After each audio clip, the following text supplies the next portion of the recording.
Andrew Loing is an independent China specialist who joins us to share with us his thoughts on this. Andrew Loing, welcome. When you take a look at the stance that the U.S. has vis-a-vis China, it looks like it's just looking to see if there's going to be any type of practically rapport of any kind almost with Russia in order to then, in one way or another, claim that China is assisting Russia, whether it's militarily or whether it's through its trade dealings, for example. Is the U.S. on a witch hunt when it comes to China and Russia and, I guess, their coexistence?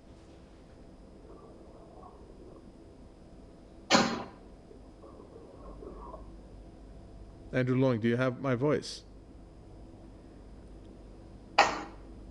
Hello? Yes, do you have my voice? Hello? Yes. Okay, Andrew Loing, do you have my voice? China has been very, very careful in not supplying arms to Russia because China doesn't want to get involved in this conflict, which is really nothing to do with China. But there is no doubt that China has been pushed by the United States into closer relationship with Russia because both China and Russia are being targeted by the United States as their arch enemies. And of course, China and Russia, their two economies are extremely complementary. And Russia is one of the world's largest exporters of energy and agricultural products, whereas China is the world's largest customer. So the two sides are much closer together. And this rhetoric about China supplying arms to Russia is a bit over the top because and in the Munich Security Conference, Wang Yi, the state chancellor, and the top person in charge of foreign policy in China, have already said openly that China is going to table a peace plan, perhaps after talking to Putin. So I think that China wants peace. China doesn't want to get involved in worsening the conflict.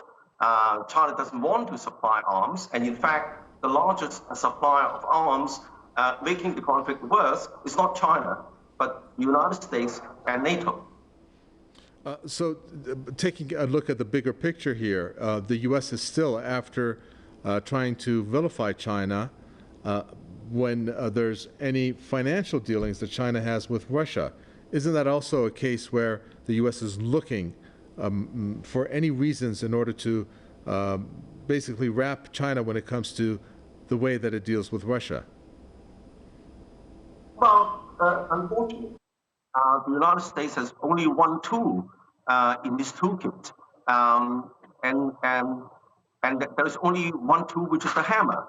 To every nail, every problem is a nail requiring a hammer.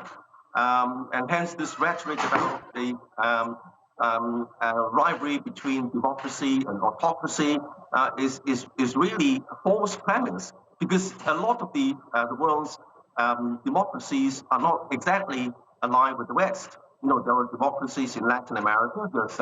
India is a democracy, but they are not aligned with the United States totally in opposing Russia. And of course, that even some of the democracies in the Western camp, in Asia and in Africa and in other parts of the world, they don't want to be involved in this conflict, and they don't want to be tied to the American chariot. But of course, the United States is making China as the arch enemy for two reasons. Reason number one, it feels its hegemony is being challenged by rising China. Secondly, it's the season of presidential elections. So both parties are trying to outdo each other in blackening China. Okay, thank you very much for that. We appreciate it. Andrew Loing, Independent China Specialist from Hong Kong. Thank you.